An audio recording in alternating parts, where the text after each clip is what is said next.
-1, -2. Okay. Hey, everybody, it's the Ash Raichu. And his sister. For part 6 of New Year's Turnabout. Really early in the morning. Yep. We're still going at this. Last time. Even though I wanted to go to bed. Last time, we totally scientifically dissed Emma off the stage. We technically, scientifically proved her wrong. Scientifically speaking, you're wrong. Anyways, Whoa. and now we're bringing in a surprise witness. Let's meet this witness.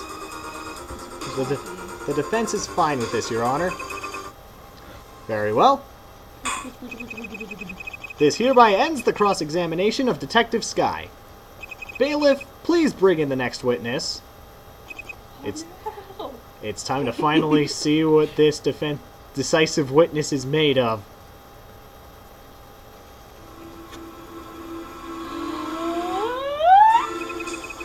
Please state your name and Hello, everybody! Kitsune is in the establishment.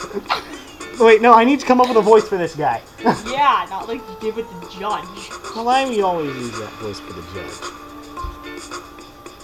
I'm trying to decide. Let's just enjoy this music for a minute. I'm trying to decide if I want to do like a straight monotone, or if I want to do like a gangster voice. What the? I guess this is Sue's boyfriend, the infamous Kitsune. Kitsune.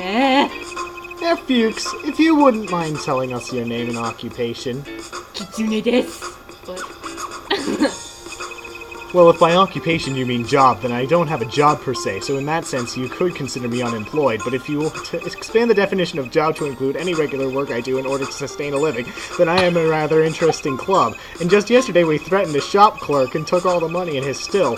We drove off in a dangerously fast speed in order to escape the authorities. Some people might call what I'm in a gang, but then you are really just getting into a discussion of semantics, and I do not believe this is the main point of my presence here. I will not delve into the nature of this classification of a group of individuals as a club or gang. Anyway, on to the second point of your question, Mr. Gavin. My name is Kitsune, which I previously alluded to, which comes from... I told you, this character is awesome! I love how you ran out of breath! Yeah, it's gonna happen a lot! Your real name, please. Your real name, Bitter. That's what he objected to? Yeah, Clavier is actually unusually aggressive in this trial. Hey, Clavier's cool. If you are implying that Kitsune is not my real name, then it is a preposterous notion. Come now, Herr Fuchs, there's no point in denying it. In fact, if you won't say it, I might just have to tell the court that your name is... Kitsune! Schmitsune! I told you my name is Schmitsune! My name is Kitsune-kun? Kitsune-sensei-kun. If you really want it, we'll just call you Kitsune. That is all I ask. You have my gratitude, Mr. Gavin. Donkey! Herschel Poindexter! Hey, wait a minute! That's not what you just said you would call me Kitsune. What kind of... Wait, what did Clavier say his name is? I think he said Herschel Poindexter. That's my line, by the way. Oops. Oh well. It's early. Anyone who does not refer to the witness as Kitsune and sends him into a rant will be penalized. Why can't you punish the witness instead? And am I the only one who noticed he admitted to robbing a store a moment ago? Now then, let's move on to business. You want the truth revealed, ja, Herr Fuchs?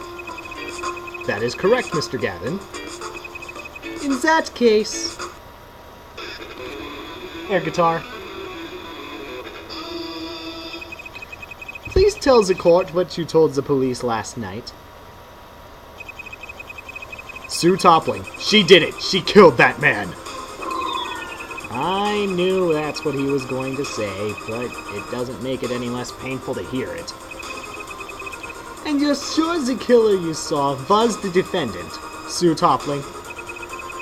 Of course I'm sure. I would never accuse someone as of great of a crime as if a murder as if... English! I can English. It's our first language. That's all the prosecution wanted to hear. I am done with this witness. I'm not through with this witness. The defense has a right to cross-examine his testimony.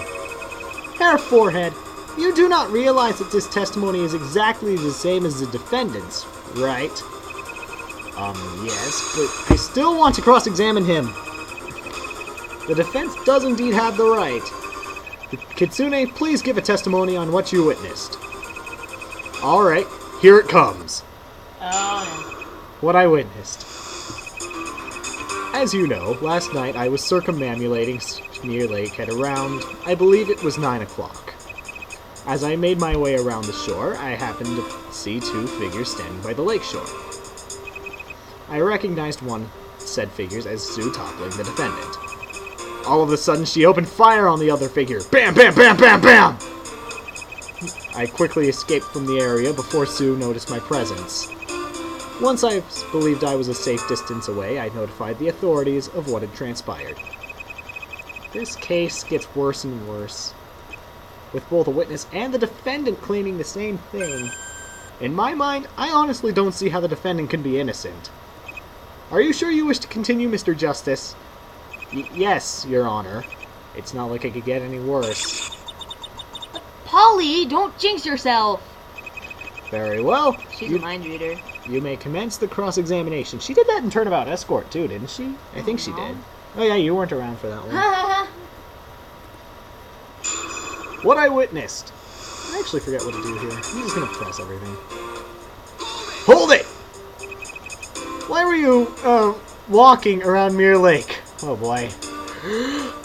The reason I was walking, as you put it, around Mirror Lake was simply because that was the easiest method by which to travel around said body of water for me. After all, walking is a basic ability us humans have evolved with, and it's been primary mode of transportation for humans for thousands of years. Now, I understand that there is a proportion of the world that cannot walk for whatever reason. I do not wish these people disrespect or seem like I take my ability to walk for granted, but I am not part of that section of the human population, so for all intents and purposes for this discussion, they do not really matter. Anyway, to summarize my first point as to why I was walking around the lake, I have the ability to walk. Continuing with this explanation, I do not think anyone will object if I divide the different methods of transportation into three general categories of air, ground, and water. I will thoroughly explore each why I will walking... I shall discuss methods of air travel. As you may or may not know, the helicopter... You know what? Never mind.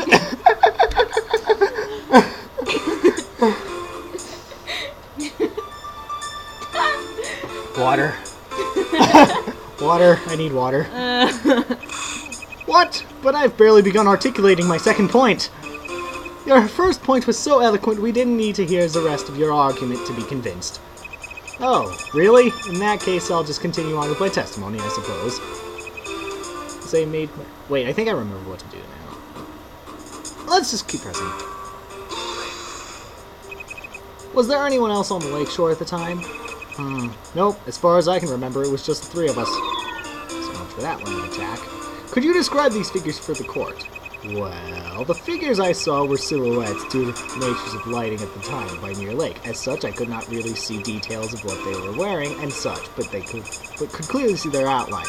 Now then, on to describing them. The first figure seemed to be a skinny and relatively tall man. I didn't recognize him, but while the police were collecting my statements, they showed me some photographs of the victim, and after seeing those, I believe the figure I truly saw was Spark Brushel. I suppose it's possible it was not Mr. Brushel, but was the figure of build, but considering this figure was apparently shot and killed and Mr. Brushel died in the exact same location that I saw this figure's body fall, I seriously doubt that it could have been anyone but the victim. I think I remember thinking there was something strange about his silhouette, although right now I cannot quite remember. It could be that his pants...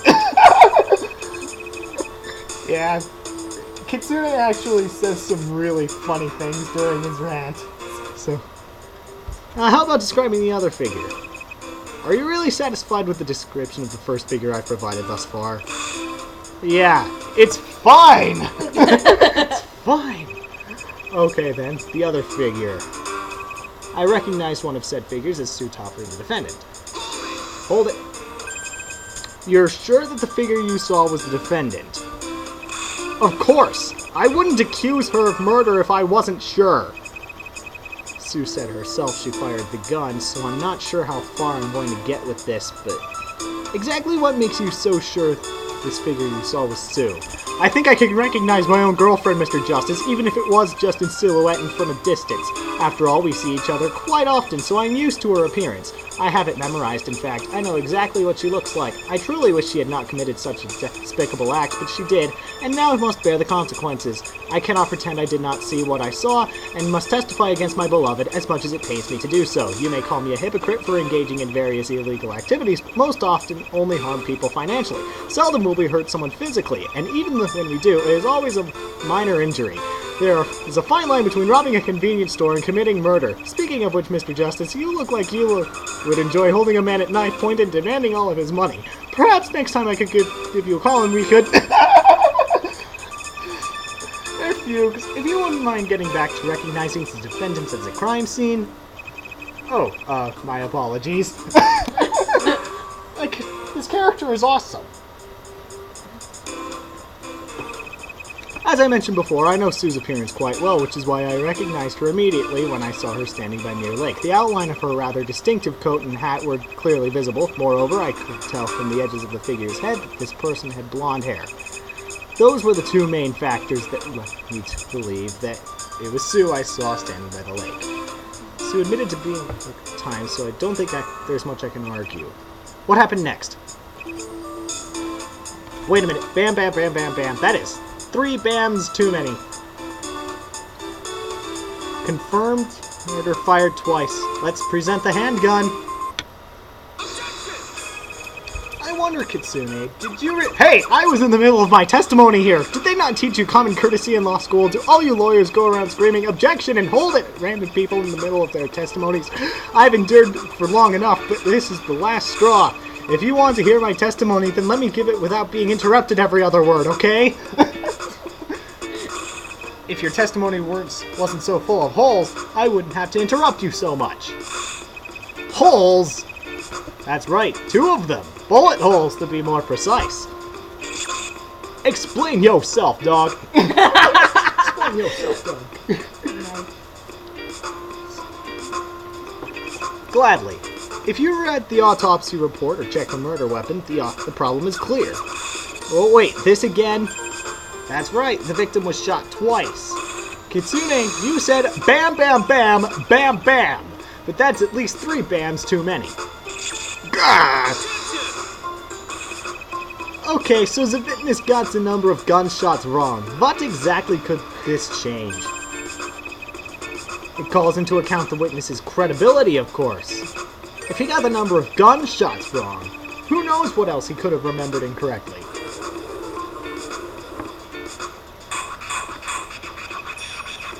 Order! Order! Order! If we cannot trust this witness, I believe we may have to... I think I know why I got confused. Please enlighten us, Herr Fuchs. He was just excited. The murder happened at 9, right? I thought the fireworks that went off were gunshots. Fireworks?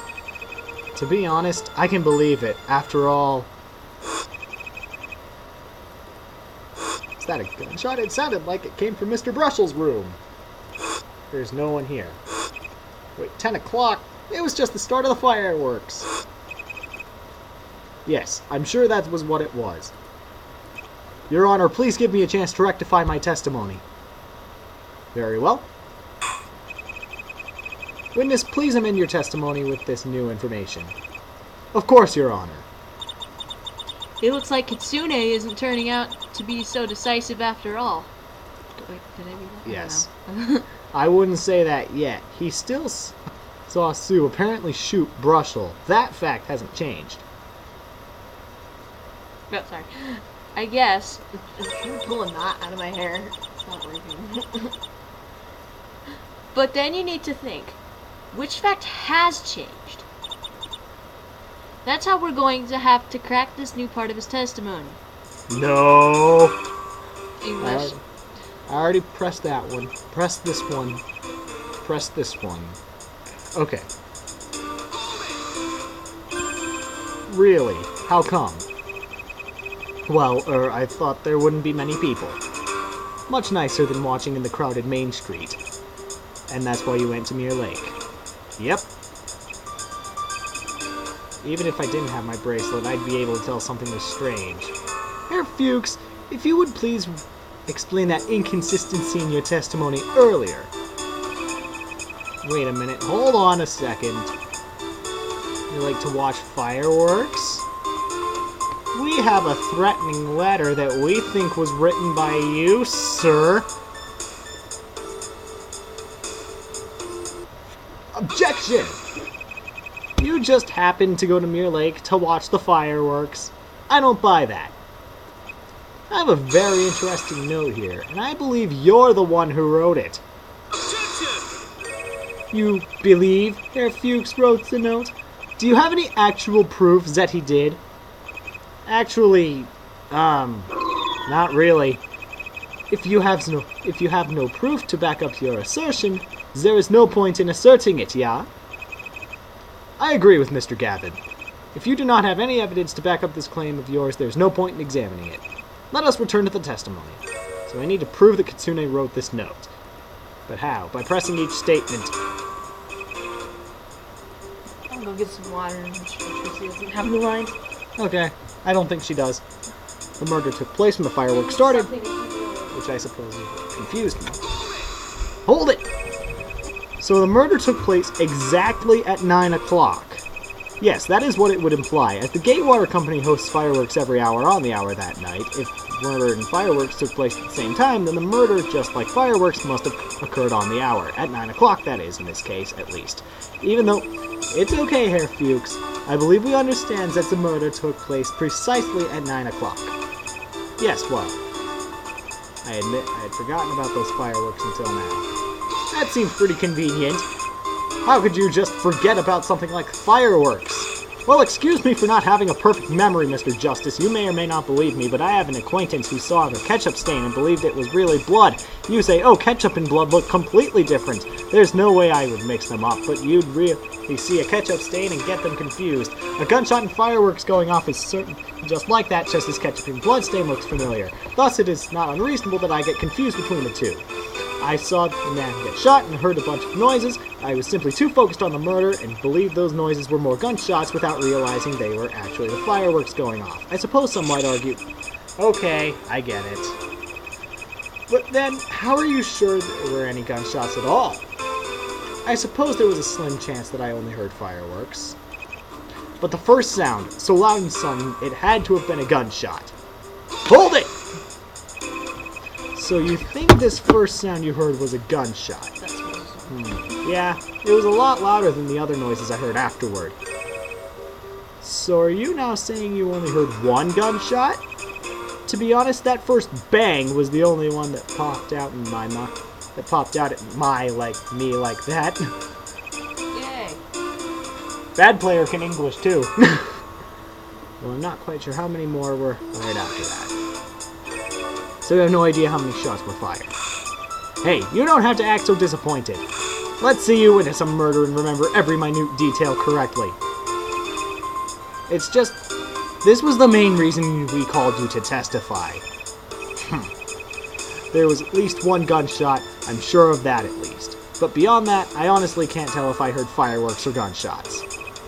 I don't think I'm going to be able to pull a definite number of gunshots out of him. So after the gunshots and the fireworks, what did you do? I quickly escaped from the area before Sue noticed my presence. Could you elaborate on this? Why exactly did you run away? I would think that it would be quite obvious why I would run away. I had just witnessed a murder. If Sue had seen that I was standing right there, it would be quite evident to her that I had just witnessed her killing that man.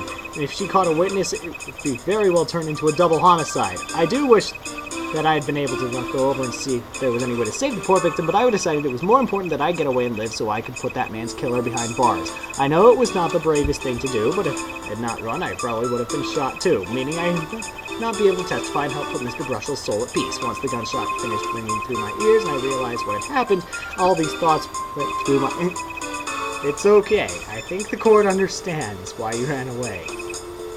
Yes, if you had been killed there, you wouldn't have been able to testify against the murderer. Sue hasn't been convicted yet! Herr Fuchs, what did you do after you escaped? Okay, this isn't important. But... let's go back.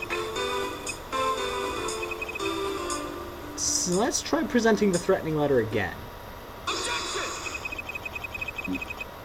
Fireworks. Very believe. Actually, Kitsune's testimony gave me all the evidence I need. ... exclamation point in German. This note is calling Sue to the defendant was called to the crime scene? It seems that way, Your Honor, but let's first establish who wrote this note, okay? Very well, please continue your explanation. Anyway, this note is calling Sue to the Mirror Lake at 9 p.m. on the night of the crime. If you'll recall Kitsune's testimony...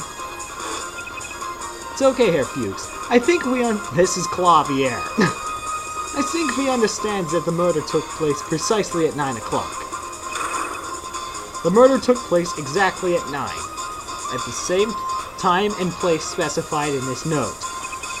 Whoever sent this note to arrange a meeting with Sue at Mirror Lake at 9 o'clock must therefore have been present for the murder, which also occurred at 9 o'clock by Mirror Lake. I suppose that's true, but that's because Herr Fuchs was there doesn't mean he wrote the note. I know. I'm not finished. Think back to another thing Kitsune mentioned. Was there anyone else on Lake Shore at the time? Nope. As far as I remember, it was just the three of us. Thus, the only people present were Brushell, Sue, and Kitsune. Obviously, Sue didn't write this letter. Since Sue and Brushell didn't know each other, we can assume he didn't write the letter either. By process of elimination, that leaves only one possibility. The person who wrote this note was you, Schmitsune! I'm gonna do this. Okay, fine, I admit I wrote that stupid letter, so what? So what? This is a letter threatening the defendant and calling her to the crime scene. That seems pretty suspicious to me. Rabble, rabble, rabble. Wham, wham, wham. Order, order, order! Order! Let me see that letter. Why, this is very suspicious. Put him behind bars this instant. He's guilty. We found our criminal. I didn't do it, I swear. And the defendant was called to the crime scene? That seems very strange to me. Polly, do you think Kitsune is telling the truth? He seemed pretty sincere, but he did write that letter, so I think there's only one way to find out. Your Honor, the defense requests that the defendant testify about this note next time! The witness testify about this note. Yes. You said defendant. Witness testify about this note. Next, yes, the defendant is testifying about the note next time. Next time on New Year's Turnabout. I am the Ash Raichu. And I am his sister. And goodbye.